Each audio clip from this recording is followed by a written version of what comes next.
전영현 삼성전자 부회장은 사과 메시지에서 위기라는 단어를 4차례나 사용했습니다. 초격차 유지나 수성이 아닌 도전 정신을 단기적 해결책보다 근원적 경쟁력 복원을 강조했습니다. 우선 수익성 높은 고대역폭 메모리 HBM 분야에서의 열세를 인정한 것으로 해석됐습니다. SK하이닉스가 HBM 생산 효율이 경쟁사보다 8배 이상 높다고 주장한 것으로 알려지면서 삼성이 단기간 내 추격하기 어렵겠다는 인식도 퍼졌습니다. 반도체 위탁 생산, 파운드리 분야에서도 돌파구를 찾지 못하고 있습니다. 이재용 회장은 파운드리 분야 분사엔 관심이 없다고 선을 그었지만 세계 1위 타이완 TSMC와의 점유율 격차는 50%포인트 이상으로 더 벌어졌고 3분기에도 파운드리 분야에서 1조 원 넘는 적자를 기록한 것으로 추정됩니다. 그래서 시장에선 엔비디아의 차세대 AI 칩 블랙웰 판매가 호조를 보이는 등 내년에도 전반적인 반도체 업황은 호조를 띠겠지만 삼성전자의 부진은 장기화할 수 있다는 관측이 제기됐습니다. 하이닉스 마이크론은 직전 2분기 대비 영업이익이 순증할 것으로 예상이 되기 때문에 현재 상황은 반도체의 기울이 아니라 삼성전자의 기울로 평가하고 있습니다. 일각에선 삼성전자의 5세대 HBM이 엔비디아에 납품되더라도 이미 늦은 만큼 6세대 HBM으로 승부를 걸어야 한다는 주장까지 나왔습니다. 그 시기는 2026년 이후입니다. 갤럭시 폴드와 플립 등 스마트폰 신제품의 판매 실적도 기대에 못 미친다는 평가가 나올 만큼 위기는 전방위적입니다. 삼성전자 주가는 한때 또다시 5만 원대로 밀렸다가 가까스로 6만 원을 지켜냈지만 외국인 투자자는 21일 연속 순매도를 기록했습니다. SBS 김치성입니다. 삼성전자의 3분기 매출은 79조 원으로 역대 최대였지만 영업이익은 9조 1천억 원으로 1년 전보단 274.5% 늘었지만 2분기보다는 12.8% 줄었습니다. 당초 증권가에선 3분기 영업이익을 14조 원대까지 예상했다가 외국계 증권사를 중심으로 반도체 겨울론과 허약한 거인론이 제기되며 눈높이가 10조 원대로 낮아졌는데 이보다도 약 1조 원 적은 영업이익에 그친 겁니다. 스마트폰과 PC 수요 부진에 따른 범용 메모리 가격이 하락한 가운데 파운드리 가동률 부진으로 비메모리 적자 규모가 확대됐고 특히 반도체 부문의 대규모 성과급이 반영됐기 때문에 3분기 실적이 예상을 하회했습니다. 부문별 실적은 이달 말 발표될 예정인데 증권가에선 반도체 부문 영업이익을 2분기보다 1조 원 이상 줄어든 5조 3천억 원 안팎으로 추정했습니다.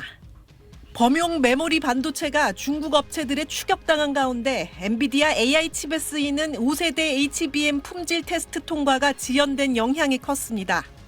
반도체 부문만 놓고 보면 3분기 영업이익은 SK하이닉스보다 약 1조 원 적을 거란 예상이 우세합니다. 삼성전자 반도체 수장 전영현 부회장은 이례적으로 사과 메시지를 발표했습니다. 시장의 기대에 미치지 못하는 성과로 근원적인 기술 경쟁력과 회사의 앞날에 걱정을 끼쳤다며 송구하다고 했습니다. 경영진이 실적 발표와 관련해 별도 메시지를 낸 건 이번이 처음입니다. 전 부회장이 9조 원대 이익에도 불구하고 현 상황을 명확히 위기로 규정한 만큼 대대적인 쇄신 작업이 뒤따를 전망입니다. SBS 한지연입니다.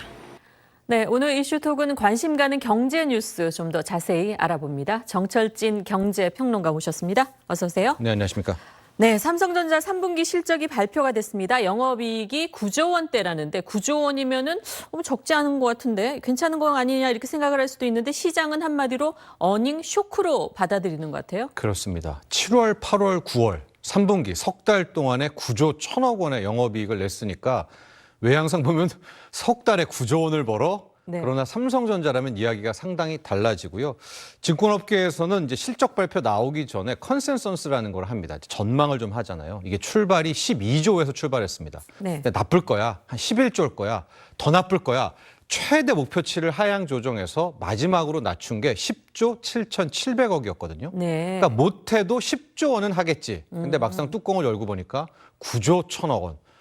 전망치, 낮춘 전망치보다도 훨씬 밑도는 그야말로 어닝 쇼크가 나왔고요. 이렇게 되니까 그동안 7월 이후 거의 10조 원대 외국인들이 삼성전자를 팔아치웠거든요. 네. 그 이유를 확인할 수 있는 그런 대목이 되었습니다. 외국인들은 벌써 알고 선수를 쳤군요. 그러게 말입니다. 항상 그렇더라고요. 그걸 다 이제 우리 개인 투자자들이 매수를 많이 한 것 같은데. 정확합니다. 개인이 다 받았습니다. 그래서 오늘 삼성전자 실적 발표한 후에 이제 사과문까지 냈던 것들이 이제 네. 성난 개미 투자자들의 그걸 좀 낮춰주려고 그런 거 아니에요? 그렇죠.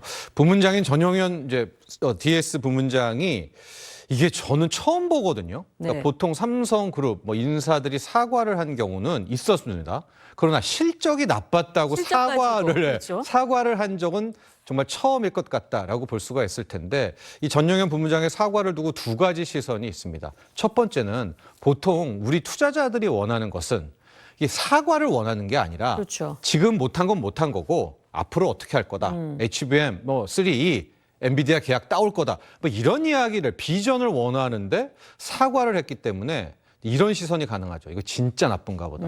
앞으로도 별 볼 일 없나 보다. 이거 최악인가 보다라는 불안감. 네. 반면에 두 번째는 사과 깔끔하게 하고 이제 새 출발하려나 보다. 라는 시선도 함께 존재하고 있어서 근데 실질적으로 조금 우리가 더 세밀하게 못 들어가는 것은 이것은 잠정 실적입니다. 일종의 속보치여서 카테고리별 삼성전자라는 거는 반도체도 있고요. 뭐 가전도 있고 스마트폰도 있지 않습니까? 부문별 성적은 모르고 향후 가이던스 4분기에 어떻게 될 거야라는 이 포워드 가이던스도 안 나와요. 그냥 네. 실적만 떡하니 나온 것이었기 때문에 좀 많은 궁금증은 자아내고는 있지만 그러나 9조 1천억 원이 나왔다는 것은 메모리 반도체 부분이 상당히 열악했다, 부진했다. 이 점은 추측할 수가 있을 것 같습니다. 네, 그러니까 실적을 제대로 못 내서 사과를 했다는 게 도리어 이게 뭐 전망 원하는 건 그렇게 안 아니죠, 좋은가? 투자자들이. 예, 네. 이렇게 생각할 수도 네. 있다 이거죠. 근데 그럴 것도 이렇게 계속 우리가 AI 반도체가 이제 새로운 수요를 창출할 거라고 기대를 했고 삼성전자가 뭔가 엔비디아에 크게 납품했다는 소식이 들려와야 되는데 네. 계속 뭐 품질 테스트하고 있다는 소리만 들리고 그런 소식이 안 들렸잖아요. 그렇죠. 지금 HBM 이제 고대역폭 메모리 반도체라고 하고 쉽게 생각하시면 그냥 첨단 메모리다. 뭐 이렇게 네. 생각하시면 될 것 같습니다. HBM3E 지금 8단을 넘어서 12단까지 가고 있는데 마이크론, SK하이닉스는 12단의 양산까지 돌입을 했죠. 그런데 아직까지 천하의 삼성전자가 HBM3 8단을 엔비디아에 납품했다라는 이 사인 뭐 계약 기사까지도 안 나오고 우리는 바로 12단 간다 뭐 이랬는데 그렇다면 뭐래도 하나 좀 우리 엔비디아에 납품에 물증이 나와야 될 텐데 여기에 대한 소식은 지금 감감무소식이어서 정말 하이닉스도 가고 마이크론까지도 심지어 통과한 이 부분을 네. 왜 삼성전자는 못하고 있는 걸까? 너무나 큰 위기의식도 함께 들고 있는 그런 대목이라고 할 수 있겠습니다. 그러니까 지나놓고 보니 지난달에 이제 반도체 시장에 겨울이 오고 있다. 네. 모건 스탠리가 그런 보고서 내가지고 발칵 뒤집어졌잖아요. 네. 오늘 이제 실적 보니까 이게 진짜 겨울이 오나 보다? 이렇게 생각할 수 있는 거 아니에요?